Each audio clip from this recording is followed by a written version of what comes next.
Oh,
सर्वांग निर्मळ चित्त जैसे गंगाजळ मुखे अमृताची वाणी देह देवाचे कारणी तुका म्हणे जाती ताप दक्षिणे विश्रांती मुखे अमृताची वाणी देह देवाचे कारणी श्रीमंत श्री जगद्गुरु तुकोबाराय प्रस्तुत सेवेकरता घेतलेला अभंग हा सप्तपर प्रकरणातील अभंग आहे. अभंगामध्ये तुकाराम महाराज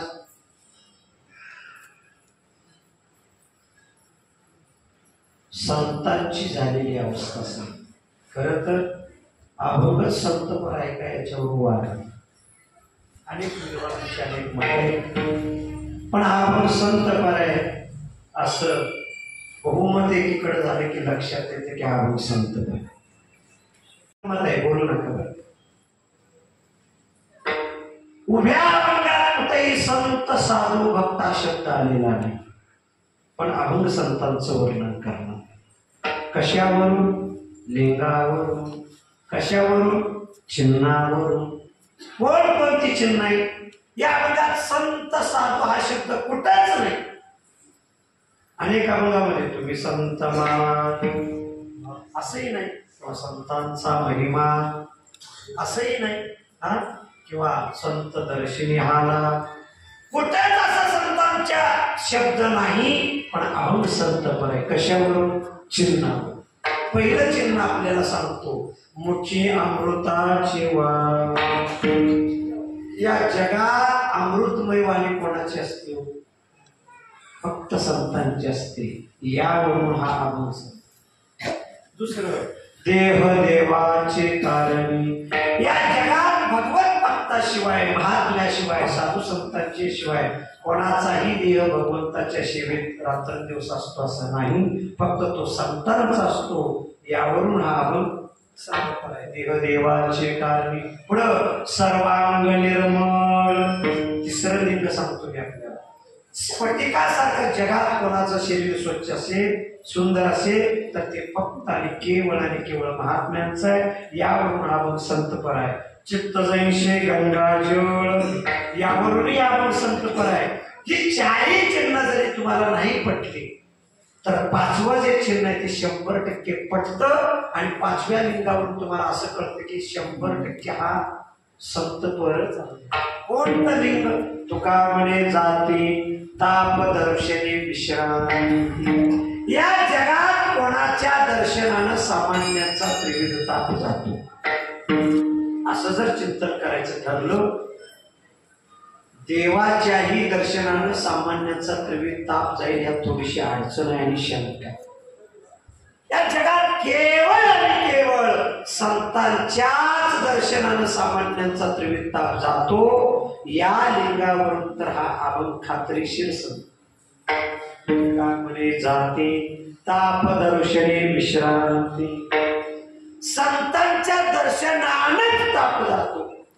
हे सांगायचंच झालं तर आमचे गुरुवारी आबा तात्यासाहेब भास्कर महाराजांचे काय आवडतं प्रमाण असेल त्यांच्या संतांच्या दर्शनानंच ताप जातो, अन्यथा. आणि बोर्ड त्यांची ठाईची चाल असायची, वेगात असायची. चांगले कलाकार आहेत पुन्हा आठवण घेऊन जाऊ. मलाही कधी म्हणायला मिळत नाही, खालच्या स्वरात आहे. माझाही आवाज असला खूप सुंदर गायक आहे म्हणून वादन चांगली म्हणून. ते गुरुवारींची आठवण, क्रामच्या तीर्थरूप बापूंचं जीवन, शुद्ध सांप्रदायिक वास्कर संप्रदाय आणि गुरूंच्या सेवेतच आयुष्य गेलेलं आहे. म्हणून गुरूंच्या एका प्रमाणाला उजाळा देऊ. साधकाचा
चालायचं आपल्याला जमेलच असं नाही. उठा ह्याच चालीला दुसरी चाल पुन्हा ठायची. प्रमाण डबल. साधकाचा माय बा दरोशनी हाय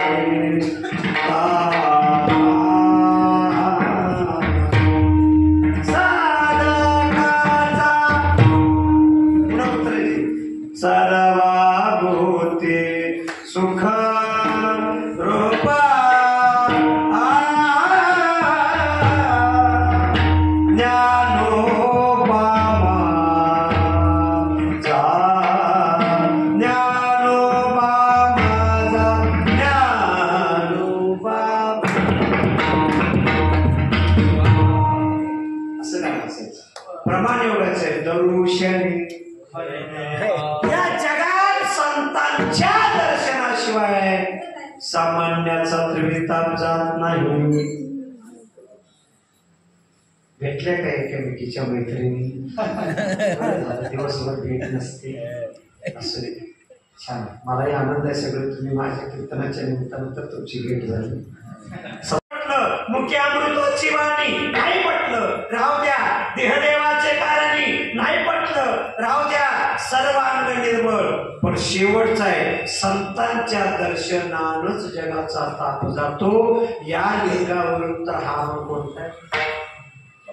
अभंगातली मोठी गंमत आहे. या अभंगात 40 चरणात संत साधू शब्द कुठंच अरे अरुण संत पर आहे. पण असे वाङ्मयात अनेक अभंग आहेत. संत परच अभंगाचं वर्णन करायचं म्हटलं तर दुसरे एक अभंग आहे. धन्य ते संसार दया. उभ्या अभंगात संत शब्द कुठंच नाही. पण अभंग कोण्याचं वर्णन करणार आहे. संत पर आहे. दुसरे एक अभंग पवित्र सुवणी तिची एक मंडळी ज्यांचा आवडता देव अखंडित प्रेमभाव. उभ्या अभंगात याही अभंगात संत शब्द कुठंच नाही. पण अभंग कोणाचं वर्णन करतो. संत.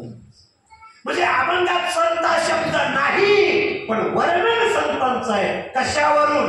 लिंगावर. आता तिसरे तुम्हाला अभंग सांगतो.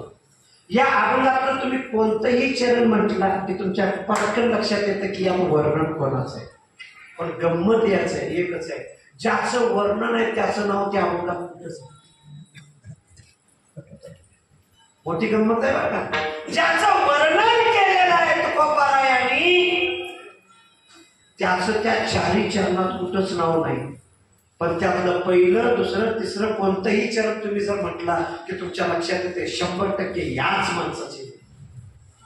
याला म्हणायचं लेनम अर्थम लिंगम. अभंग मला वाटते इथं मंदिरात कोणाच्याच पाठांतरातला.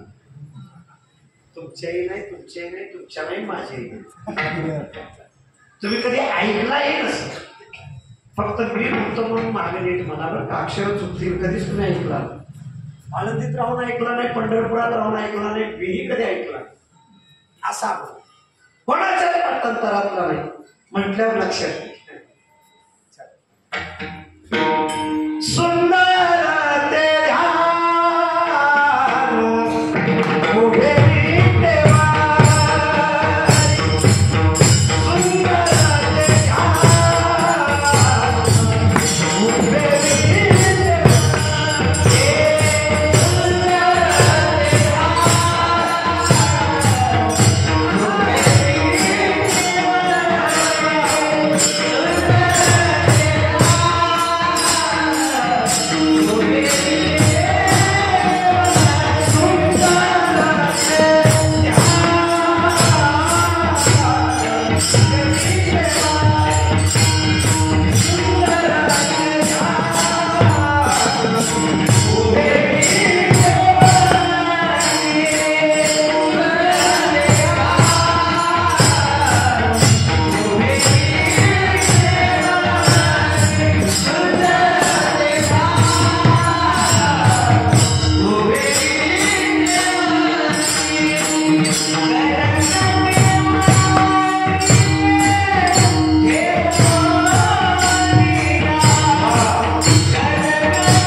थोडं चुकलं वाटतं. आपण सगळ्यांच्या पाठांतरातलं म्हणायला पाहिजे. सगळ्यांना हा पण माहित आहे. ऐका, कोणतंही चरण म्हणा, सुंदर ते ध्यान उभे विटे एवढं म्हटलं की तुमच्या लक्षात हे वर्णन कोणाचं आहे?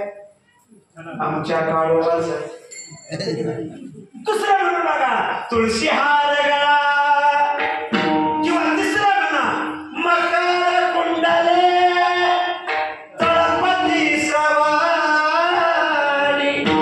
कंठी, लगेच आपल्या लक्षात येते काळ्याचं वर्ण. चौथं म्हणून बघा, तुका म्हणे माझे चारी चरणातलं कोणतंही चरण तुम्ही म्हटलं की तुमच्या लक्षात 100% येते हे वर्णन कोणाचं आहे. पण ज्याचं वर्णन आहे त्याचं नाव चारी चरणात विठ्ठल पांडुरंग उभ्या अंगात होतच नाही. पण चरण म्हटलं की आपल्या लक्षात येते हे वर्णन पांडुरंग. हे कशावरून? लिंगावरून. तसा हा अभंग संत पराय एवढं सांगण्याकरता एवढा आता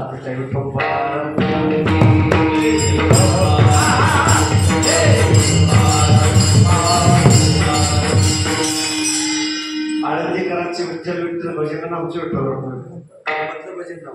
वर्णन करताय. पण गंमत असे, शुद्ध बीजा पोटे फळे रसाळ लिंगावरून ओळखायचं. 4 वर्ग आहे, पामर, विषयी, जिज्ञासू आणि मुक्त. आता मुक्त कोणाला म्हणायचं? त्याच्या कपाळावर बोर्ड लिहिलाय का हा मुक्त आहे. ओळखायचं कसं? त्याच्या चिन्हावरून, त्याच्या लिंगावरून, त्याच्या साधक अवस्थेच्या.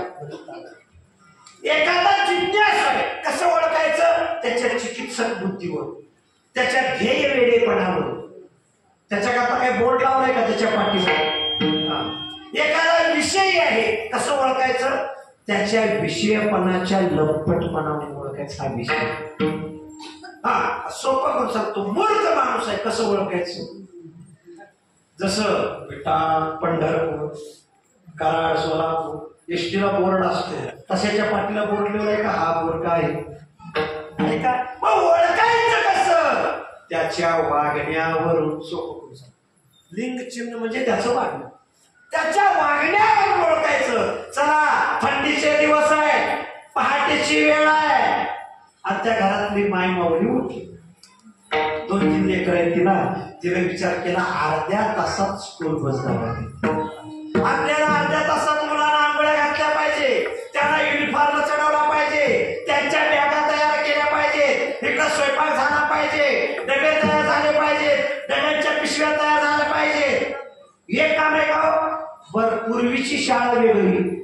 पूर्वी आई बापानं कंबरटक्यात लाद घातल्याशिवाय आम्ही शाळेला जात नाही. आता आहे का तसं? आता त्याला आंघोळी घालायची, लेकराला युनिफॉर्म घालायचा, त्याचं बूट स्वतः आई बापाने पुसून द्यायचं, त्याच्या पायात घालायचं, त्याची बॅग पाठीला अडकावायची, डब्याची पिशवी तयार करून त्याच्या हातात द्यायची, एक बोट आपल्या बोटात धरायचं आणि स्कूल बसच्या पायरीवरनं आत चढवून मग बनवायचं. असं पहिला असं शाळा जात नाही म्हटले की वर्ण मारतो, जातो म्हटले की का जातो म्हणून पुन्हा मारायचं. वाईट पद्धत होती त्या. आणि नुसता मारत नव्हती, शाळेपर्यंत मारत घ्यायचे, पुन्हा मास्तरला म्हणायचे माझ्या समोर 2 ठोकं द्या नाही तर मी माघारी जातो.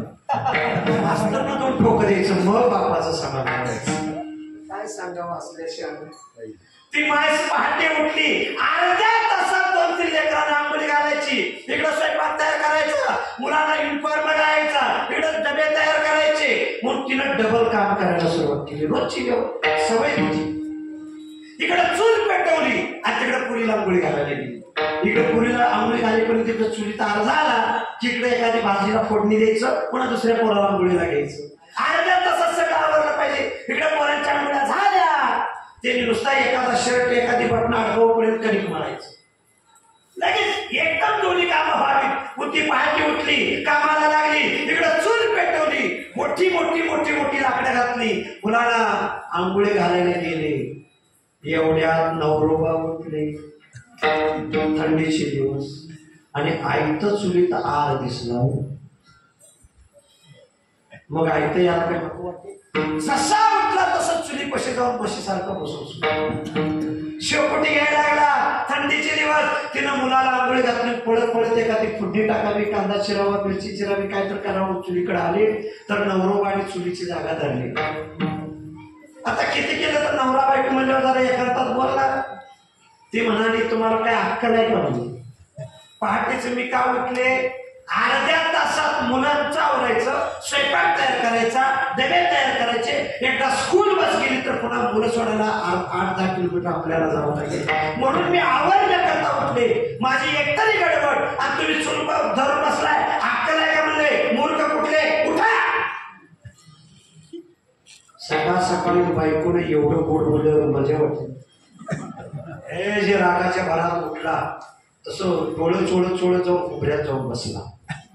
आता सुनबाईला जरा मदत करावी. पहाटे सासू उठली. मला दुसरं तर काय काम होत नाही, स्वयंपाकाचं जमत नाही, चुलीतला धुरसण होत नाही, फोडणीचा वासन होत नाही. सुनाले की लय नाटकं चालू. ज्यांचे झाले त्यांना लागले, ज्यांचं नाही त्यांना काय मनावर घ्यायचं नाही. मला बोललंच नाही असं समजायचं. आम्ही तुम्हाला बोलणार कोण? तुमच्यातलाच आहे. 10-15 वर्षी घेतोय तुमच्या नातवासारखं आहे. मी काय बोलायचं तुम्हाला? नुसतं हो म्हणा सोडून. सासूने विचार केला तिला अर्ध्या तासात सगळं आवरायचंय, मुलांचं आवरायचंय, स्वयंपाकी करायचंय, डबे तयार करायचे, स्कूल बस पकडायचे. मग तिनं म्हटलं आता पोरांना नातवांच्या मुलीला थोडं पाणी तर आणून द्यावं. 2 घागरी घेतल्या, बाहेर गेली. एक डोक्यावर एक घागरी. एक तर तिला घरातल्या पायऱ्या चढ उतारला करायचं होत नाही, एक तर तिला दम भरतो, पायऱ्या चढायचं उतरायचं होत नाही, काम होत नाही. पण सुनेला मदत करून माणूस पहाटे उठून 2 घागरे घेऊन यायला लागले. आणि पोरग कुठं बसले? असला एक नमुना प्रत्येकाच्या घरात असतो. असंच म्हातारा झाला तर त्याला लेकराच म्हणते, बारकच वाटतं ते. बसले. ती म्हणाली तुला काय अक्कल आहे का? माझ्या अंगावरचं डोक्यावरचं ओझं कमी करायचं बाजूला राहील. पाण्याची घागरी एखादी आईनं आणली, तिला चाला येत नाही, मग घ्यायचं बाजूला राहील. अरे मदत करायची बाजूला राहिली. उलट मला चालता येत नाही, पायऱ्या चढणं होत नाही, दम भरतोय आणि त्यात तू रस्ता अडवून बसलाय. मूर्ख कुठला, उठ. म्हणला बायकोनं मूर्ख म्हटलं, आईनं मूर्ख म्हटलं. थंड पाणी रस्त्यावर मोठे घेतलं तर ऑफिसमध्ये बसला. पण सगळी कॅम्प्युटर कडतोड करून बसली, हे भिताडा कडतोड करून बसली. अर्ध्या तासाने बॉस आली. बॉसने याचा चेहरा बघितला. बॉस म्हणाला माझं ऑफिस बंद पडायची लक्षणं दिसली. अरे मूर्खा, सकाळ सकाळी कस्टमरची ग्राहकांच्या समस्या बघायचं, हसत मुखाने त्यांचे प्रश्न सोडवायचे, प्रसन्न वातावरण त्यांना दाखवायचं, का चेहरा पडून भिंतीकडे तोड करून बसलाय? फिर इकडं मूर्ख कुठला.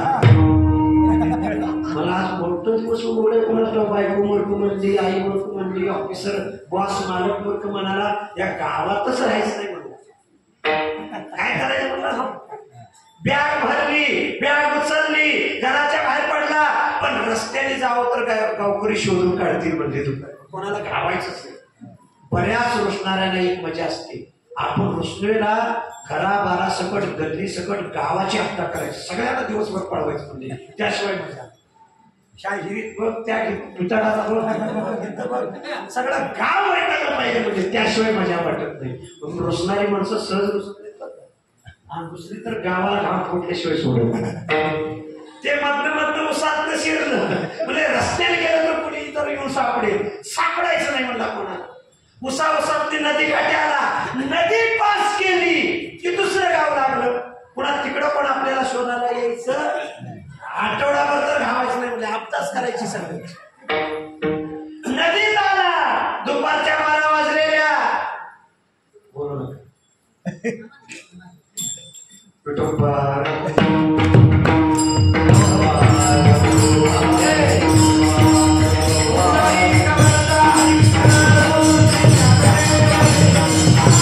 वाळू पाहायला चणचण भाजत होती.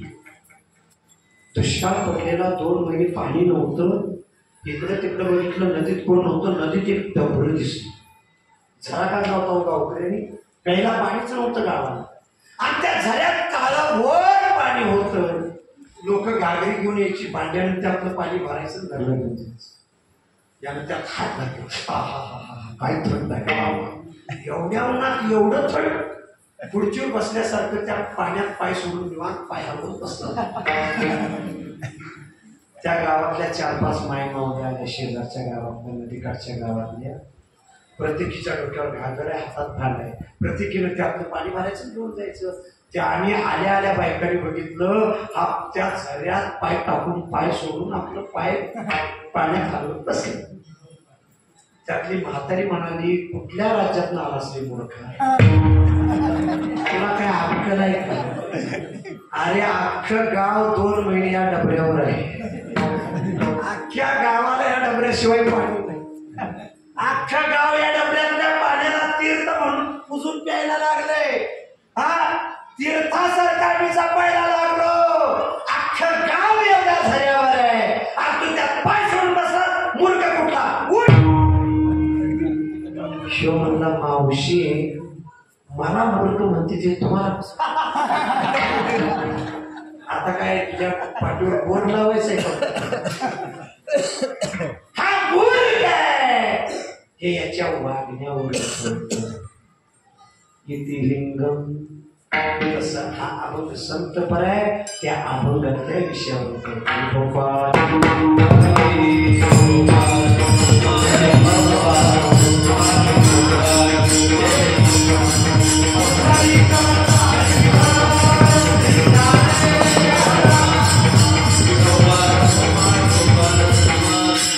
रसाळ गोमटी. बीज शुद्ध कोणतं आणि त्या बीजाला येणारी रसाळ आणि बाकी फळं कोणती हे बघितल्याशिवाय अभंगात प्रवेश होणार नाही. फळ कोणतं? बीज भावाचा भागवतामध्ये, रामायणामध्ये, गीतेमध्ये 5 प्रकाराने त्याचं चिंतन आलेलं आहे. अनेकांनी ते चिंतन केलेलं आहे. 1 शरीर व त्याचे बीज, बोलू नका. 2 जगत व त्याचे बीज. 3 जीव व त्याचे बीज. 4 जीवाचा भोग व त्याचे बीज. आणि 5 जीवाची मुक्ती व त्याचे बीज. अशा अर्थाने आपल्याला चिंतन करता येईल. 1 शरीर व त्याचे बीज. बाप जर पैलवान असेल, 10-15 वर्ष व्यायाम केलेला असेल, तर त्याला जन्माला येणारा पोरगा पैलवानासारखा तगडा ताडून होईल असाय नाही. इथं शुद्ध बीजापोटी अर्थ लावता येईल आणि लावूही नाही. कुठेही शुद्ध बीजापोटी अर्थ लावण्यासारखा तुकोबाईचा आपण इतका सोपा आहे. संतांचं वागणं एवढं फुकट आहे का? शरीर व त्याचे बीज अशा अर्थाने जर घेतलं तर पंचतंत्रामध्ये एक श्लोक आलेला आहे. आई वडिलांचं शरीर अन्नमय असल्यामुळं आई वडिलांनी खाल्लेल्या अन्नापासून त्यांच्या शरीरात रक्त आणि रेत्यांची निर्मिती झाली. अन्नापासून, पण ते रक्तही अशुद्ध आहे, ते रेतही अशुद्ध आहे. मग त्यांनी खाल्लेल्या अन्नापासून ज्या रक्ताची निर्मिती झाली आणि त्याच्यापासून ज्या लेकरांची उत्पत्ती झाली, त्यामुळं रक्तरेत अशुद्ध असल्यामुळं म्हणजे बीजही अशुद्ध आहे आणि त्याला येणारं फळही अशुद्ध आहे. हा अर्थ इथं अभंगात संभव. मग शरीर व त्याचे बीज असो. पुढे चला, जीव व त्याचे बीज. बीज म्हणजे काय? एखाद्या कार्याचं कारण शोधणं म्हणजे बीज. कारण बीज आहे आणि त्याला त्याचं असणार कार्य, त्याला फळ. आता जीवाचं कारण काय? माया. मग थोडक्यात सांगतो, जास्त विस्तार करत बसत नाही. विस्तार भय असतो, मी पटकन पुढे जाणार. जीवाचं कारण आहे माया, म्हणजे कारणाकडे जाणं म्हणजे माया. माझं कारण कोण? माझे वडील. वडील हे बीज आहे, ते कारण आहे, आणि मी हे कार्य आहे, मी त्याचं फळ. तुमच्या लक्षात येते बोलणं? येते. आता जीवाचं कारण आहे माया. एक 2 मिनिटात विषय जरा अवघड वाटेल, पण 2 मिनिटात तुम्हाला सोपं वाटायचं. जीवाचं कारण आहे माया. माया हे जर बीज आहे, त्याला येणार फळ म्हणजे जर जीव असेल, तर माया हेही अशुद्ध आहे. आता ते कसं अशुद्ध आहे? ते अविद्यारहित आहे, ते सर्व धर्मातीत. हे सगळं सांगत बसत नाही, मला पटकन पुढे जायचंय. माया ही अशुद्ध आहे, म्हणजे बीजी अशुद्ध आहे, आणि त्याला येणारा जीव हे फळी, रसाळ आणि गोमट नाही, ते अशुद्ध आहे. नाही अर्थ इथं संभवत नाही. पुढे चला, जगत व त्याचे बीज. आता जगाचं कारण काय? भगवान. आणि भगवान हे जर बीज मानलं आणि त्याला येणारं कार्य म्हणजे जगत मानलं. आता भगवंत हे शुद्ध बीज आहे, पण त्याला येणारं फळ मात्र जगत हे शुद्ध आहे असं नाही. आणि असा जर अर्थ घेतला, भगवत जर शुद्ध बीज आहे तर त्याला येणारं फळ रसाळ आणि गोमट आहे, जग हे त्याचं फळ आहे, असा जर अर्थ घेतला तर याचा पुढच्या चरणाशी संगती लागत नाही. मुख्य अमृताची वाणी हाही अर्थ इथं संभवत नाही. आणि तसं म्हणलं तर आपल्याला सांगितलंय का बीजचे झाले वा भांगाराशी अलंकार तैसा बज एकाचा विस्तार होते हे जग, म्हणजे माझा एकट्याचा विस्तार म्हणजे जगत आहे, असा जरी अर्थ घेतला पुढच्या चरणाशी त्याची संगती लागत नाही. म्हणून भगवत हे शुद्ध बीज आहे आणि त्याला येणारं फळ जगत हे त्याचं फळ आहे असा अर्थ संभवत नाही. जरा पुढे चला. राहिला जीवाचा भोग व त्याची बीज. चौथा, जीव रोज जे जे भोगतो, चांगला असेल वाईट असेल, त्याचं कारणाकडे जाणं म्हणजे बीजाकडे जाणं, कारण शोधणं म्हणजे बीजाची ओळख आणि त्याचं कार्य लक्षात घेणं म्हणजे त्याचं फळ लक्षात. आता जीवाचे भोग रोज आपण जे बघतो, एखादा माणूस म्हणतो हो काय हो, आमच्या लहानपणी त्यांना अंगावर कपडे नसायचे पण त्यांचं किती चांगलं झाले, या 10 वर्षात आमच्या डोळ्यात येतात त्यांचे किती चांगलं झाले हो. बरोबर बोलणारे लोक म्हणतात तसं नाही हो, कर्माचे फळ. आणि एखाद्याचं वाईटही झालं आजही लोक बोलायला लागले अहो त्याचं लय वाईट झालं, त्याचा हाल भोगवत नाही हो, असं व्हाय नाही पाहिजे तो. लोक म्हणतील काहीतरी कर्माची फळ असते. सहज आपण बोलून जातो. एखाद्याच्या आयुष्यात चांगले भोग आले की आपण म्हणतो चांगल्या कर्माची फळ आयतवा, म्हणजे जीवाच्या भोगाचं कारण आहे कर्म, म्हणजे कर्म हे त्याचं बीज आहे. त्या कर्माला येणारं फळ म्हणजे भोग आहे. आता एक सांगू का, कर्म शुद्ध जरी मानलं, कर्म सूक्ष्म आहे ते अशुद्धच आहे पण शुद्ध मानलं आणि त्याला येणारा भोग हे फळ जर चांगलं मानलं तरी चांगला भोग सुद्धा तुम्हाला भोग दिल्याशिवाय, चांगला भोग सुद्धा रोग देतो पण भोग हे फळ अशुद्ध आहे, ते रसायन. काही अंश येशीत राहणाऱ्या माणसाला उंच म्हणजे भोग सुद्धा तुम्हाला रोगच घेऊन जाते. म्हणून महाराज म्हणतात हा या अर्थ संभवत नाही. आता 5वा राहिला जीवाची मुक्ती व त्याचे बीज. शुद्ध बीजापोटी अंगाचा अर्थ असा माझ्या म्हणजे मोठ्या वक्त्याच्या मुखातून ऐकले, मी तसं तुमच्यासमोर चिंतन मांडतोय. मला इथे बरं पटते, तुम्हाला कसं प्रत्येकाचे चिंतन करण्याची पद्धत वेगळी असेल. 5वा वर्ग आहे जीवाची मुक्ती व त्याचे बीज. आता जीव कधी मुक्त होतो? जीवाच्या मुक्तीचं कारण काय? जीवाच्या मुक्तीचं कारण आहे भगवंताची भक्ती. जीवाच्या मुक्तीचं कारण आहे भगवंताचं भजन. सोपं करून सांगतो, जीवाच्या मुक्तीचं कारण आहे भगवंताचं नाम. म्हणजे नाम हे शुद्ध बीज आहे आणि त्या शुद्ध बीजाला येणारे फळ रसाळ आणि गोमटे असा या मंदिराचा पहिल्या चरणाचा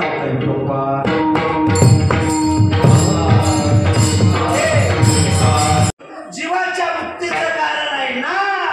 आता ऐका, या जगात भगवंताचं नाम हेच एक शुद्ध बीज आहे आणि त्या भगवंताच्या नावाच्या शुद्ध बीजाची पेरणी नीट ऐका बरं. एक मिनिट. ज्याने ज्याने आपल्या अंतःकरणावर केली मग त्याला येणारी फळ रसाळ आणि गोमटी असतात. कोणकोणती फळं? आता फळ या अर्थात घ्या. मुख्य अमृताची वाणी पहिलं फळ म्हणजे नाम नावाच्या बीजाची पेरणी जर झाली तर येणारे फळ मुख्य अमृताची वाणी, तुमची वाणी अमृतमय होईल. दुसरं फळ देहदेवाचे कारणी, तुमचा देह भगवत सेवेत लागेल. तिसरं फळ सर्वांग निर्मळ, तुमचं शरीर स्वच्छ होईल. चौथं फळ चित्तदैशे गंगाजल आणि तुमच्या आताच्या स्थितीनं तुमच्या दर्शनानं सामान्यांचा त्रिविताप जाईल. ते भगवंताच्या नाम नावाच्या बीजाच्या पेरणीनं रसाळाने गोमटी झाले आणि त्याची संगती लावत आहे. आता पहिली शंका, भगवंताचं नाम हेच शुद्ध त्या जगात. भगवंताच्या नामाची पेरणी जर अंतःकरणावर झाली तर मात्र तुम्हाला रसाळ आणि गोमटी फळ येतात. भगवंताचं भजन तुम्ही घ्यायला सुरुवात केला की पहिलं फळ आहे तुमची वाणी अमृतमय होते. तुमचा वाचाळपणा निघून जातो, तुमचा बडबडेपणा निघून जातो. समाजात काही वाचाळ माणसं असतात बघा, लोक चांगल्या कार्याला त्यांना घेत नाही, त्याला म्हणतात हे 200 हे पण गावात असतात.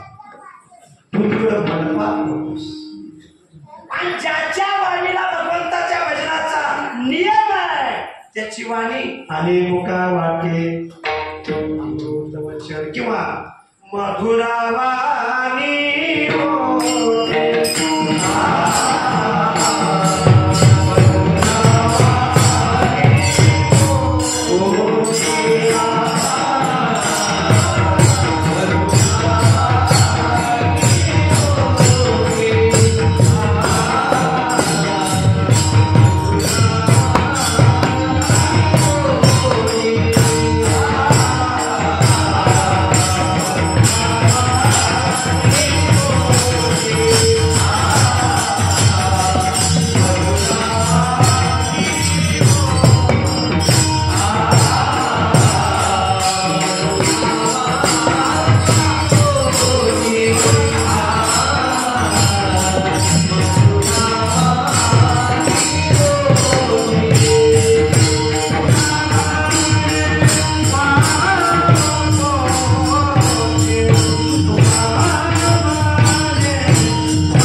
किती येताना कणीस घेऊन येतो, मग त्या कणिसात किती धान्य असतात, तो किती धान्य असतं. आपण एक धान्य पेरले आणि त्यात हजारो धान्य, किती धान्य त्यात हजारो धान्य. एका बीजा केला नाश मग भोगिले कणीस. तसं एक शुद्ध बीजाची पेरणी अंतःकरणावर झाली की त्याला येणारी फळ मात्र अनेक आहेत, रसाळ आहेत, कोणतेत पण अनेक. दुसरे एक शंका सांगतो, जे बीज तुम्ही पेरलं झाड त्याच येणार का दुसरे येणार? आंब्याची पोय पेरली जांभळाचं झाड येणार तर तुमच्याकडे कसं आहे मला माहित नाही. आंब्याच येणार, जांभळाचं बी पेरलं आंब्याचं येईल का? बरं जांभळाचं पेरलं गवारीचं येईल का? वेळेसारखं मी काय बोलत कसं नाही कळलं तुम्हाला. म्हणजे आंब्याची पोय पेरली तर आंबाच येणार, जांभूळ पेरलं तर जांभूळच येणार. तसं नाम पेरलं तर नाम हेच परिणाम. बीजानी फळ हरेचे नाम. सगळं विस्तार व्हायचं तुम्ही पुढे जाणारे मला वेळ अगदी कमी. ऐका, या जगात भगवंताचं शुद्ध नाम हेच शुद्ध बीज आहे. आता एक शंका आहे, भगवंताच्या नाम हेच शुद्ध बीज आहे, त्याचीच पेरणी का करायची? भगवंताच्या नामाचीच का पेरणी, दुसरं काही नाही. योगया अनेक मार्ग, भगवंताचं भजनच का? एकच कारण सांगतो पुढे बघतो. आयुष्यामध्ये आपण रोज हजारो दुःख किती बघतो, हजारो. काय काय माणसं कंटाळले, काय काय माणसं म्हणते मला प्रपंचात यशच नाही, एका संकटातून बाहेर येणं दुसरं संकट माझ्या मानेवर. कंटाळले, अगदी वैतागले म्हणतात काय काय माणसं. काय काय माणसं म्हणतात माझ्या हातचं, मग बोला हा माझ्या हातचं मीठच खोट आहे. मला पण आज तसंच वाटायला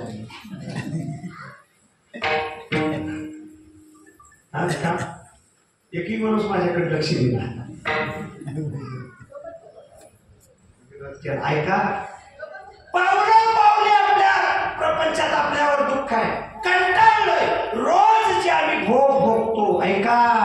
याचं एकच कारण आहे, तुम्ही आता खूप चांगले रोज वाईट भोगायला लागला. याचं कारण काय सांगू का? पाठीमागच्या हजारो जन्मातलं शिल्लक राहिलेलं तुमच्या डोक्यावरचं पाप. ऐका बरं, एका वाक्यात शुद्ध बीजाची पेरणी का एवढं सांगतो. या जन्मात तुम्ही वारी करता, अंतःकरणापासून भजन करता, निष्काम पद्धतीनं सद्गुरूंची, संतांची, वारकऱ्यांची सेवा करता, दानधर्म करता, भजन पूजन करता, कोणाच्या आडवं उभं नाही, कोणाचं वाईट चिंतत नाही, स्वप्नात सुद्धा दुसऱ्याचं वाटोळ करायचं तुमच्या मनात नाही, तरी सुद्धा रोज पाऊल पाऊली दुःख आहे. याचं कारण आहे हजारो जन्मातलं तुमचं शिल्लक राहिलेलं पाप तुमच्या अकाउंटवर जमा बघा. आणि बँक कधी अकाउंटवरचं कर्ज डिलीट मारत नाही बघा, जप्ती काढते, पण तुमच्या बापाला सोडत नाही. हजारो जन्मातलं पाप जे शिल्लक आहे ते रोज तुम्हाला गाडी चालवताना जसं स्पीड ब्रेकर येतात का नाही, तसं रोज तुम्हाला ते रोज. आता माझे एकच म्हणणं आहे, आता इथं बसलेल्या कोणाकोणाला आपलं हजारो जन्मातल्या पापामुळेच आपल्याला वाईट भोग आहे, रोज आहे, ते सगळं पुसून जावं. अगदी लेकरानं आलेल्या पाठीवर पाणी मारल्यावर तसं पुसून निघतं, तसं सगळं पुसून जावं, माझ्या जीवनातनं ते डिलीट व्हावं. म्हणजे ते पापच हजारो जन्मातलं जावं, म्हणजे पाप केलं की भोगी मिळणारच नाही. ते हजारो जन्मातलं पाप एका क्षणात निघून जावं असं कोणाकोणाला वाटते. खरोखर सांगितलं तर मी डिलीट करून टाकेन, लाजला तर डिलीट होणार नाही. पण तुमचं नाही, माझंही आहे, मी तुमच्यातलंच आहे, माझंही असेलच की. पा आपल्या सगळ्यांचं बोलायला लागलो मी, माझं तुमच्या एकट्याच बोलत नाही. फक्त तुम्हाला घेतलं की मला जरा मजा येते बोलायला, म्हणून तुमच्या घातलं की मला जरा मजा येते, आणि आमच्यावर घेतलं की तुम्हाला मजा येते. त्यालाच कीर्तन म्हणायचं. महाराजांनी आपल्या बायकोचं उदाहरण घेतलं की गुदगुल्या फुटतात, आणि महाराजांनी तुमच्या संसाराचं सांगितलं की माना असंच थोडं गंमत गंमत करत जायचं. हजारो जन्मातलं शिल्लक पाप आहे. तुम्ही किती विद्वान असा, IAS असा, IPS असा, जिल्हाधिकारी असा, आमदार असा, खासदार असा, मंत्री असा, तुमच्या हजारो जन्मातलं जे शिल्लक पाप आहे ते तुम्हाला भोग रोज दिल्याशिवाय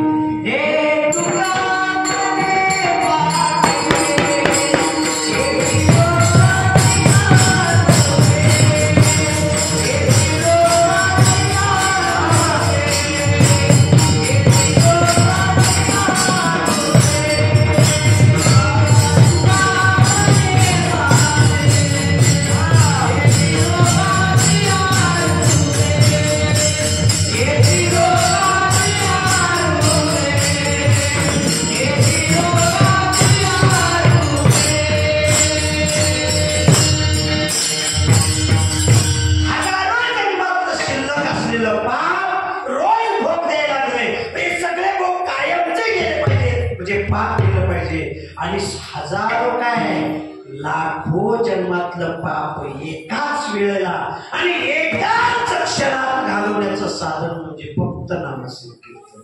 प्रमाण सगळ्यांच्याकडे, वेळ कमी, कमी वेळेत जास्त धावा घ्यायची. पुढे सांगतो पुढं ऐका, हजारो जन्मातलं पाप जाण्याचं एकच साधन भगवंताचं नाम. दुसऱ्या साधनाने एवढं जात.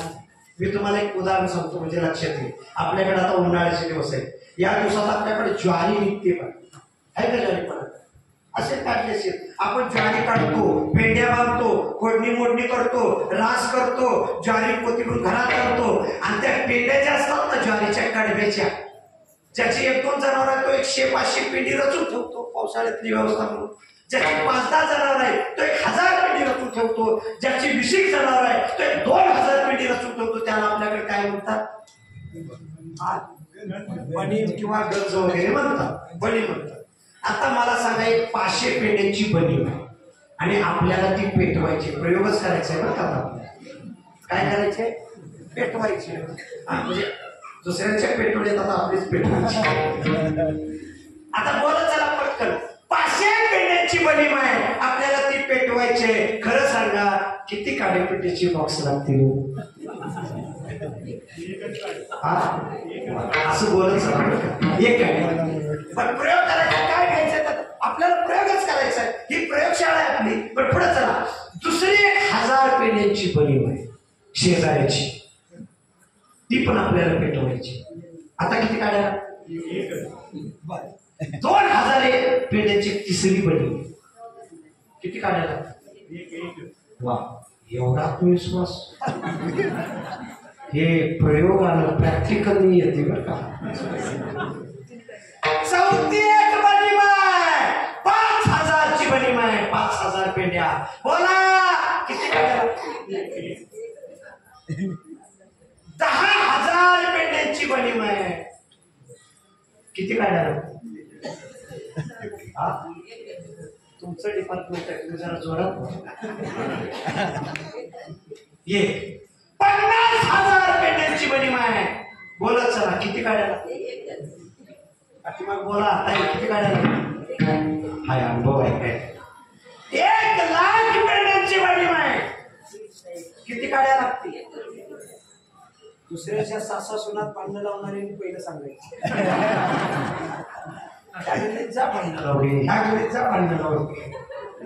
किती गाड्या लागतील? अहो तुमच्या गावाचा जेवढा शिवार आहे तेवढी जरी बलीम असली तर तेवढी बलीम राख राख राख करण्याकरता एक गाडी.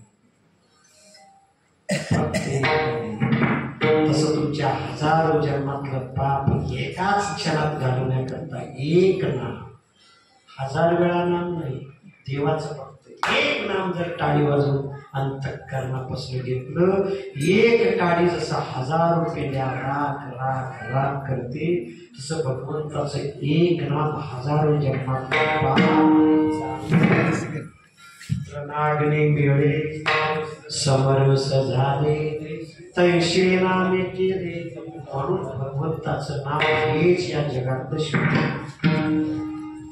आणि या शुद्ध बीजाची पेरणी अंतःकरणावर झाली की मग मात्र त्याला येणारे फळ रसाळाने गोमटे. शुद्ध बीजा मोठी फळे रसाळ गोमटी.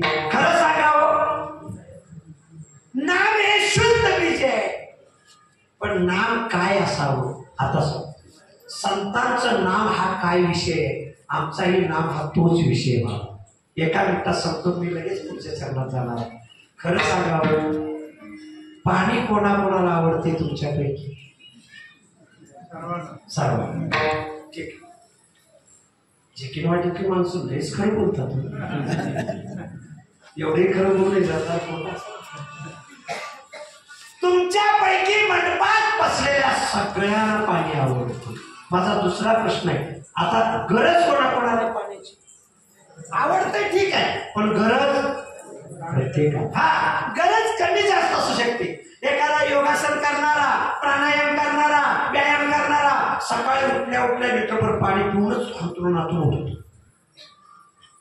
काय काय माणसाला नाश्ता जेवणाशिवाय पाणीच पित नाही. ते नाश्ता झाला तरच पाणी, जेवण झालं तरच पाणी, एरवी पाणी तर पित नाही. सकाळी एकदा, दुपारी एकदा, संध्याकाळी एकदा. पाण्याची गरज प्रत्येकाची कमीच असते. काय काय दिवसभर पाण्याकडे बघत नाही, पण संध्याकाळी 5 नंतर पाण्यात मिसळून प्यायकरता पाणीच, म्हणजे त्यावेळी तर पाण्याकडे जातो, त्याला पाणीच म्हणतात.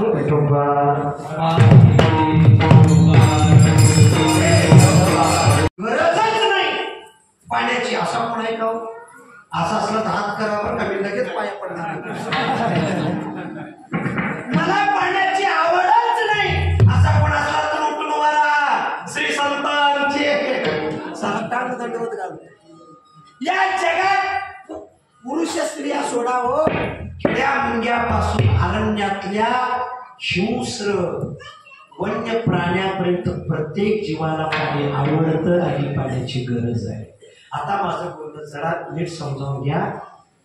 जगातल्या प्रत्येक जीवाला पाणी आवडतं, जगातल्या प्रत्येक जीवाला पाण्याची गरज आहे. पण ऐका, सगळ्या जीवसृष्टीला पाण्याची जेवढी गरज आहे आणि माशाला पाण्याची किती गरज आहे, या दोन्हीच्या मध्ये जमीन आकाश एवढा फरक आहे. अख्ख्या जीवसृष्टीला पाणी किती आवडतं आणि माशाला पाणी किती आवडतं, या दोन्हीच्या मध्ये जमीन आकाश एवढा फरक आहे. पाणी आवडत नाही असा जीवच नाही, पाण्याची गरज नाही असा जीवच नाही, पण सगळ्या जीवसृष्टीला पाण्याची गरज आणि अख्ख्या जीवसृष्टीला पाणी किती आवडतं आणि माशाला पाण्याची गरज आणि आवड, या दोन्हीच्या मध्ये जमीन. आता ऐका, आता आवड हा शब्द मी बदलून बोलणार आहे. पाणी आवडावं का पाणी हे जीवन असावं? जीवन असावं. हे अनेक वर्षाच्या सत्याचा परिपाक आहे बरं. आता तुम्ही जर असं माझ्या पुढचं सांगायला लागले तर पुढच्या वर्षी आम्हाला कोण बोलणार? आम्हीच बोलवणार. आता वेगळं, आवड या शब्दाचा अर्थ वेगळा आणि जीवन या शब्दाचा अर्थ वेगळा. आवड हा शब्द असा आहे, एखादा पदार्थ ताटात आवडीचा असला तर तुम्ही 2 घास जास्त खा, तो नसला तर 2 घास कमी खा, पण खालच केलं. आवडीचा जीवनात शब्द नाही म्हणून जगणं थांबले. असं का झालंय का? पूर्वी बाप पोराला मुलगी बघायला नेतच नव्हते, बापाने बघून यायचं, मुलानं करून घ्यायचं.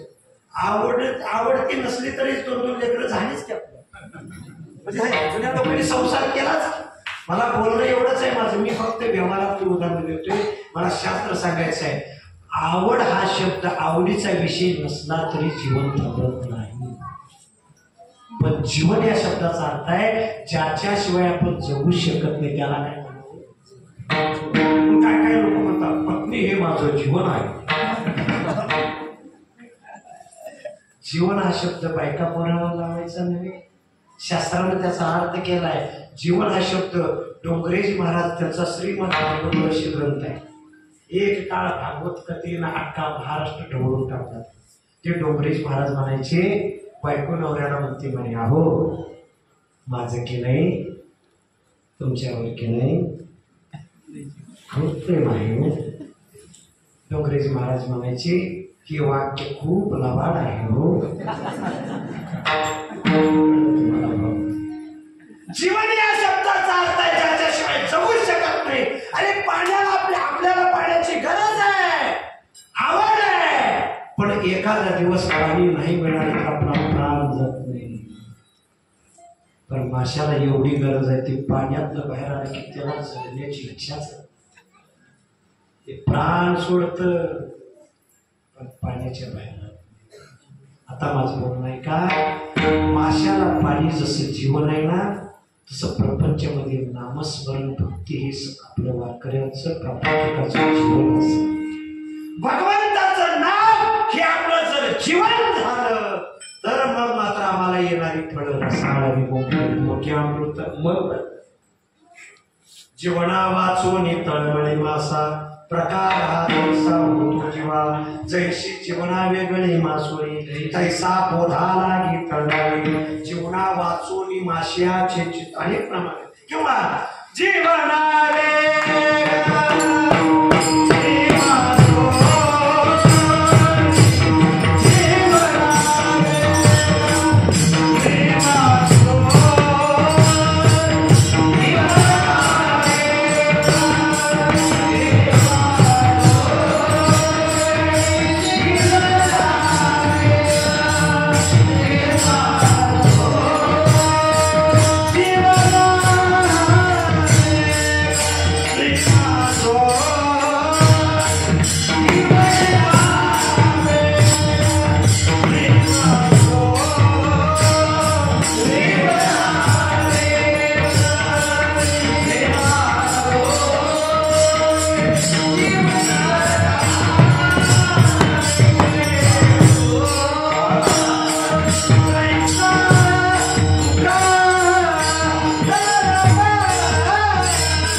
तसं नाम हे तुमच्या आमचं सामान्यांचे जीवन व्हावं, तरच मग आपली भक्ती कुठे तरी त्या भगवंताच्या दिशेने जाते. शुद्ध बीजा मोठी फळ.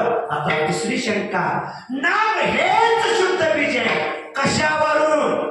बर, नाम हेच आमचं जीवन व्हावं का? नाम हेच का जीवन? पत्नी हे जीवन नको, लेकरा हे जीवन नको, संसार हे जीवन नको, नाम हेच का? पण परमात्मा बोलतो, तप हे जीवन नको, तीर्थ हे जीवन नको, दान हे जीवन नको, याग हे नामच का? यज्ञ हे जीवन नको का? नामच का? त्याचं कारण सांगितलं. नामाचे शास्त्राने 4 गुण सांगितले. मंगल रूपता, 2 नित्यता, 3 सर्वश्रेष्ठता आणि 4 मोक्ष फलदायी. नामाचे 4 गुण आहेत. म्हणून नाम हे आपलं साधकाचं, भक्तांचं, वारकऱ्यांचं जीवन, प्रापंचिकांचं जीवन. मग मात्र जीवनाला मंगलरूपता या शब्दाचा अर्थ काय? ऐका, परमार्थातलं बोलत नाही, प्रपंचातलं बोलतो. तुम्ही प्रपंचातल्या कोणत्याही कार्याला सुरुवात करा. घर बांधायला सुरुवात करा, मुलाचं लग्न, मुलीचं लग्न, मुलाला नोकरी, मुलीला नोकरी, काही करायला हवा. हिर पडायचे, पाईपलाईन करायचे, जमीन घ्यायचे, प्लॉट घ्यायचं, प्लॅन, काही करा. प्रपंचातलं कोणत्याही कार्याला सुरुवात करताना देवाचं नामस्मरण करून जर सुरुवात केली तर ते कार्य कधी बंद पडत नाही. हा नामाचा शास्त्रानं सांगितलेला पहिला गुण आहे, मंगल. प्रपंच करणं आता किती सोपं आहे. जरा लक्ष द्या, तुमचं अजूनही माझ्याकडे लक्ष नाही. मी खूप महत्वाचं परमार्थ करता भजन करणं बाजूला ठेवा. हो, संसारातलं जरी एखादं कार्य तुम्ही हातात घेतलं तर त्या कार्याच्या प्रारंभी भगवंताचं नामस्मरण करून जर सुरुवात केली तर देवाचा बाप जरी आला तरी ते कार्यामध्ये बंद पडत नाही. हा तुमचा नाही, भगवंताच्या नामाचा पहिला गुण आहे. म्हणून लोक येडी नाही. पाया पडायचं म्हणलं की गणपती पूजन करा, ब्राह्मणाला बोलवा, दक्षिणा द्या, मंत्रोच्चार करा, पूजन करा, पूजन करा. का? तुम्हाला माहिती आहे, भजन केलं की कार्य मध्ये बंद. मुलाचं लग्न ठरलं, खरं सांगा, 25-30 वर्षात त्या पोराला गावात कुठलेच देव माहीत नसते. लग्नाच्या आदल्या दिवशी त्या वड्यातला देव, त्या वाड्यातला, त्या झाडाखालचा देव, त्या वाड्यातला. वर्ग म्हणाला, बाबा पुढं लेकरं बाळ सगळं रुटीनला तुम्हाला कळलं. म्हणजे प्रपंचातलं कुठलंही कार्य आपण भगवंताच्या पूजेशिवाय, भजनाशिवाय करत नाही. का? आपल्याला माहिती आहे, देवाच्या भजनाने पूजनाने चालू केलं की ते कार्य मध्ये बंद. आरंभी आवडे आले नवे, ते सकळ सिद्धी जगी झाले पूर्ण काम. नामाचा पहिला गुण आहे ना मंगल आहे. 2 नाम नित्य आहे. तुम्ही आम्ही सगळे संपतो पण नाम कधी संपतो. 3 नाम सर्वश्रेष्ठ आहे. 4 नाम मोक्ष फलदायी आहे. आता या प्रत्येकाचा वेळ सांगायला माझ्याकडे वेळ नाही म्हणून एकच सांगतो. नामाचे शास्त्राने हे सांगितलेले 4 गुण आहे. म्हणून नाम हे आपलं जीवन व्हावं आणि नाम हेच जगातले एकमेव शुद्ध बीज आहे. दुसरं शुद्ध बीज जगात नाहीच. मग त्या भगवंताचं नाम नावाच्या शुद्ध बीजाची तुमच्या अंतःकरणावर फेरली आणि तर मात्र तुम्हाला येणारी फळ रसाळाने कोणते आहे. शुद्ध बीजा पोटे फळे रसाळी, मुखी अमृताची वाणी, देह देवाचे काने. मानवीचा अशी मान शुद्ध बीजा शुद्ध शुद्ध बीजा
मुलं पाऊल खेळतील. आपण सगळे करी टाळी बोला मुख्य नाम हाताने टाळी मुखाने भजन विठोबा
संगती संतोष एकदा भगवंताच्या शुद्ध नामाची पेरणी तुमच्यामध्ये करणार झाली, एक बीज झालं. आता येणारे फळ कोणती? पहिलं फळ मुखे अमृताची वाणी. नामाची पेरणी झाली की आपोआप तुमची वाणी शुद्ध होणार. तुम्ही साधक जसे आता साधक मार्ग चालू झाला तुमचा साधन मार्ग. दुसरं देह देवाचे कारणे. रात्रंदिवस तुम्हाला भगवंताच्या शिरीत तुमचा देह जनाबाईसारखं विराटबाईसारखं तुम्ही रमायला का? हे दुसरं फळ आहे देव देवाचे कारणी. तिसरं सर्वांग निर्मळ. भगवंताच्या भजनाने शरीर निर्मळ झालं. चौथं चित्त जैसे गंगाजळ.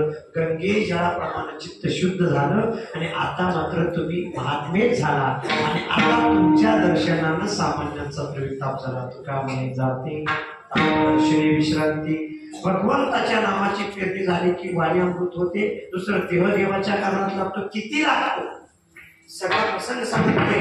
तो अश्वमेध यज्ञ करत होते पांडव. श्यामकर्ण नावाचा घोडा सोडला. मणिपूर नगरीतल्या मयूरध्वजाच्या मुलानं ताम्रध्वजानं तो अर्जुनाचा घोडा अडवला. अर्जुनाच्या सैन्याचा नैनाट केला आणि मग कृष्ण अर्जुनाला घेऊन युद्धाला गेले. पण युद्धाला गेल्या गेल्या अर्जुनाचं एका धनुष्यात त्या ताम्रध्वजानं किरीट डोक्याचं खाली कापलं. दुसऱ्या धनुष्यानं अर्जुनाचं गांडीव नावाचं धनुष्य शस्त्र हत्यार त्याने आपल्या हातातनं पाडलं. मग मात्र अर्जुन पळायला लागला. कृष्ण म्हणाला, आता अर्जुन म्हणाला आपण पळून जाऊन काय करायचं, घोडा तर आपला नेला पाहिजे. त्याने अडवलेला श्यामकर्ण नावाचा आपला घोडा, आणि घोडा नाही नेला तर आपल्याला राज्यात तोंड दाखवता येणार नाही. म्हणजे घोडा याच्या वडिलांच्या दरबारात आहे मणिपूरमध्ये मयूरध्वजाकडे, जाऊ तिकडं. भगवान कृष्णाने ब्राह्मणाचं रूप घेतलं, अर्जुनानं ब्राह्मणाचं रूप घेतलं, मयूरध्वजाकडे गेले आणि त्याला सांगितलं, गेल्या गेल्या मयूरध्वज धार्मिक होता, त्यानं सांगितलं, भूदेवा म्हणजे ब्राह्मणानो तुम्ही माझ्या दारात आलाय, काय दान पाहिजे सांगा. त्याने सांगितलं, आम्हाला तुमच्या शरीराच्या उजव्या अंगाचं मांस कापून म्हणजे शरीराचा उजवा भाग कापून दान म्हणून पाहिजे. मयूरध्वजाने लगेच कापणारी माणसं बोलवली. पण माणसाने एवढ्या मयूरध्वजेच्या डाव्या डोळ्यातनं पाणी गळायला, अश्रू यायला लागले. हा भगवान कृष्ण नाटकी हा ब्राह्मण उठला आणि चालायला लागले दोन्ही. बरोबर विचारलं, भूदेवा काय झालं. आम्ही शरीर कापायला माणसं बोलवले, तुम्ही काय जाताय. म्हणे तुझं असलं रडकं दान आम्हाला ना, तुला दान मागितल्यानंतर तुझ्या डाव्या डोळ्यातनं पाणी येते, तू रडायला लागलाय. द्यायची इच्छा नसेल तर तसं सांग, आम्हाला रडकं दान. मयूरध्वज म्हणाला, माझ्या डोळ्यातनं का पाणी हे ऐकून घ्या आणि मग दान घ्यायचं का नाही तुम्ही. म्हणे का.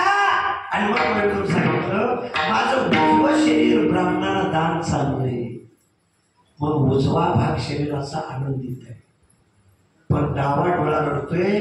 मी दुर्भाग्य, मला कोणच दान मागत नाही म्हणून तो रडतोय. देवाचे कारणी नामाची पेरणी झाली की आपला देव भगवत जीवित राहतो. तिसरं सर्वांग निर्मळ. ऐका, भंडाऱ्या भामचंद्र डोंगरावर तुकाराम महाराज भजन करायला बसले की महाराजांच्या अंगावर पशु पक्षी सर्प येऊन विंचू खेळायचे, पक्षी अंगावर बसायचे. आणि ही बातमी पुण्यामधल्या चिंचवड मधल्या गणपतीच्या निष्ठावंत भक्ताला चिंतामणी देवाला, आणि चिंतामणी देवाने विचार केला, अरे भजन करायला लागल्यानं पक्षी त्यांच्या अंगावर बाजूला जात नाहीत, कुणीतरी महात्मा आहे, आपल्या नोकराला पाठवला, जा देऊच्या तुकोबाला बोलून घे, मला त्याचं दर्शन घ्यायचं. तो बोलवायला गेला, पण महाराजांच्या कीर्तनात रमला. तो 3 दिवस त्याच्या लक्षातच आलं नाही निरोप देवा. तो कीर्तनातच राहिला. 3 दिवसांनी चिंतामणी देवाच्या लक्षात आले, हे बहुतेक ते दंगले म्हणजे तिकडं, आता आपणच जाऊ. याने चिंचवड सोडलं आणि तुकाराम महाराजांच्या लक्षात आलं, चिंतामणी देव आपल्या भेटीला यायला लागले, त्यांना देऊपर्यंत येऊ दिलं तर माझा मोठेपणा होईल.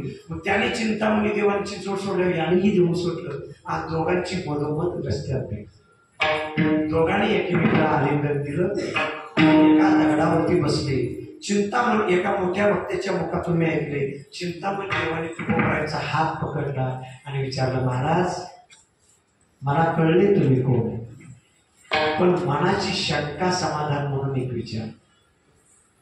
अरे भुजगावण्यावर बसलेली पक्षी सुद्धा वारा आले तर उडून जातात, आणि तुम्ही 24 तास तुमच्या अंगावरचे पक्षी उडून जात नाही, निर्भय होऊन तुमच्या शरीरावर बसतात. महाराज तुम्ही कोण आहे, माझ्या मनाच्या शंके करता एकदा खरं सांग, तुम्ही कोण आहे.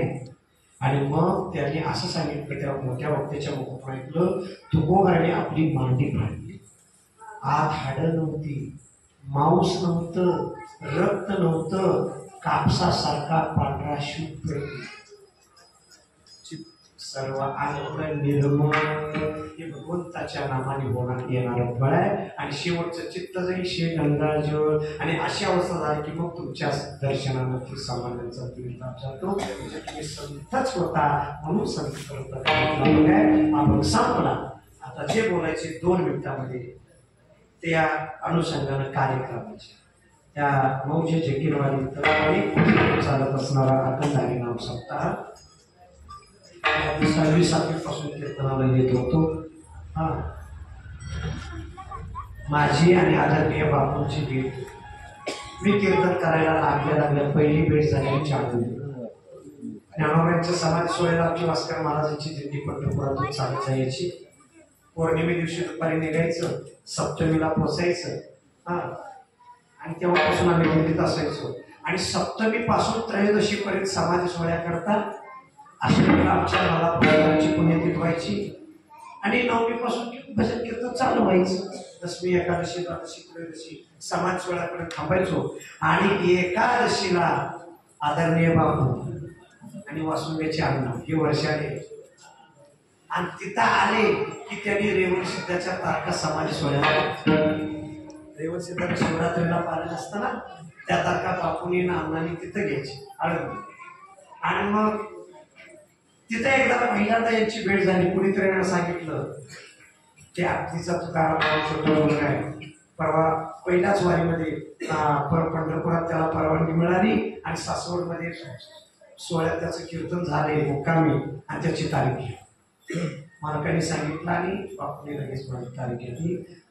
मोठीकर सुदामदाजी त्यावेळी सुदामदाजी सांगितलं याची तारीख घ्यायचं, सासवडला कीर्तन झाले. सातवीला होतो मी आणि एकदा का बापूने रेवण सिद्धाला आणलं आणि तेव्हापासून मग या भागात कोशीवाडीला यायचं, जकीनवाडीला यायचं, वासुदेवाला यायचं, बरं रेवण सिद्धाला दर वर्षाला यायचं. आणि इकडं आलं की कीर्तन झालं आणि बापूंची भेट झाली की बापू सांगायची तुकाराम या दृष्टांताला हे प्रमाण दिलं असतं तर बरं झालं असतं. अगदी गोड स्वभाव सांगायचे तुकाराम या प्रमाणानं हे उदाहरण दिलं असतं तर बरं झालं असतं, अजून रंगत आली असते. कारण ती गोड सोडून पेटी वाजवायची, गोड गायक होते. गोड फळावरच्या अनेक कीर्तनकारांना भागात येणाऱ्या कीर्तनाला कोणाचं प्रमाण चुकलं, कोणाची संगती नाही लागली, प्रमाणाची संगती नाही लागली, दिलेला दृष्टांत त्याचा जर नाही बसला, दिलेलं प्रमाण जर योग्य नाही झालं तर ते कीर्तन झालं सांगायचे. आणि अशी आमची 10-15 वर्ष जायची. आणि खरं सांगतो तिकडे कीर्तनाला यायचं म्हटलं रेवण सिद्धाला, कोशीवाडीला म्हणा, वासुदेवाला म्हणा, जकीनवाडीला, आणि दुसऱ्या दिवशी मी तरी गॅप ठेवूनच यायचो. दुसऱ्या दिवशी द्यायचंच नाही, तिकडे कीर्तन करायचं आणि इकडे मुक्कामाला यायचं. म्हणजे दुसरा दिवस पूर्ण आपल्याला चर्चा करता येते. असं ज्यांचं जीवन मी एक सांगू, हा अभंग त्याला पूर्ण लागू होतो. मोठी अमृताची वाणी, दुसरं देह देवाचे कारण, तिसरं सर्वांग निर्मळ, चौथं चित्त जैसे गंगाजळ, आणि पाचवं आशांच्या दर्शनानं तुका पुढे जाते तुमच्या चित्ताप दर्शने विश्राम. त्यांचं जीवन या अभंगात सांगावं म्हणूनच प्रामाणिकपणे हा अभंग घेतला. एक सांगू, नामस्मरणाची बीजाची पेरणी तुमच्या अंतःकरणात झाली की तुमचं जीवन फक्त तुम्ही साधकवान सत्वान, तुमची पुढची पिढी सुद्धा देवदेवाचे कारण, पुढची पिढी सुद्धा मुख्य अमृताची वाणी, पुढची पिढी सुद्धा सर्वांग निर्मळ, आणि पुढची पिढी सुद्धा चित्त जैसे गंगाजळ. म्हणून सांगतो हे बापू मला पहिल्यापासून तुकाच म्हणायचे. आणि बापू असल्यापासून मी उद्धव दादाला दादा म्हणायचो, साहेबांना पहिल्यापासून साहेबच म्हणायचो. पण साहेब कधी तर म्हणायचे तुम्ही बापूंची लेकरं म्हणजे आमचे भावच आहे. पण पहिल्यापासून आमची मजा असायची आणि बोलता बोलता कधीतरी प्रसंग यायचा. म्हणून आज सांगतो आम्ही संप्रदायापासून सांगू, मी वास्कर संप्रदायात निष्ठेनं सेवा करणारा माणूस आहे. फळाच्या बाहेर मला एकाही वक्त्याचा परिचय, फळाच्या बाहेर काय करणंच नाही. करायचं झालं तर फळाची पंढरपूर आळंदी वारी, करायची झाली आळंदी पंढरपूर वारी, करायची झाली गावातून पंढरपूरची वारी, आणि करायची झाली पंढरपूरच्या आषाढी, कार्तिकी, माघ, चैत्र, दशमी, एकादशी, द्वादशीचं वाळवंटातलं भजन, कीर्तन, जागरण 3 दिवस हेच करायचं. फळाच्या बाहेर काहीच माहीत नाही. पण आम्ही संप्रदायात असून आम्हाला फळाच्या बाहेरचं काही माहीत नाही. पण ज्यांचं आयुष्य परमार्थात गेलं, ज्यांचं आयुष्य परमार्थाच्या नामस्मरणाची बी झाली, त्या बापूंची मुलं मात्र दादा आणि आमच्या पुढे गेले. ते परंपरातल्या संप्रदायातल्या अनेक मोठ्या मोठ्या महात्म्यापर्यंत पोहोचले. त्याचं कारण आहे शुद्ध बीजा मोठ्या नामस्मरणाची पेरणी त्यांच्या वडिलांच्या अंतःकरणावर, त्यांच्या अंतःकरणावर झाली. म्हणून ही पुढची फळ आली. बस जास्त बोलत नाही. झालेली सेवा इतर आमचे ढोराळकर मंडळी, जकीनवाडी मंडळी, पोशीवाडीकर मंडळी, अरुणवाडी मंडळी, हा घोटी सगळ्या पंचक्रोशीतील जाधववाडी अनेक पंचक्रोशीतील सगळे वारकरी माय माता मौली आहे गावातील सगळे भाविक भक्त आहेत. मी एकच सांगेन वारकरी संस्थेची मुलं आणि आळंदीकर मंडळी सुंदर असे गाणारे वाजवणारे. मी एकच सांगेन तुमच्या सर्वांच्याकडून वर्षानुवर्ष असा हा उत्सव वाढत जावा. जी तरुण मंडळी आहे आमची या गावातली 10 वर्षाच्या पासून जे मंडळ आहे ते अजून पण तरुणी माणसं तशीच आहेत. आणि एकच सांगेन तुमच्या सर्वांच्याकडून हा उत्सव वर्षानुवर्ष असाच वाढत जावा आणि भगवंताकडून तुम्हा सर्वांची सेवा तुमच्याकडून भगवंताची सेवा करावी आणि भगवंतून तुम्हा सर्वांचा उद्धार व्हावा अशी अपेक्षा भगवंताच्या व्यक्त करून शिवेला पूर्ण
शेवटची द्रौपद उंचीवर डबल मारायचं म्हणजे त्याला गोड वाटतं.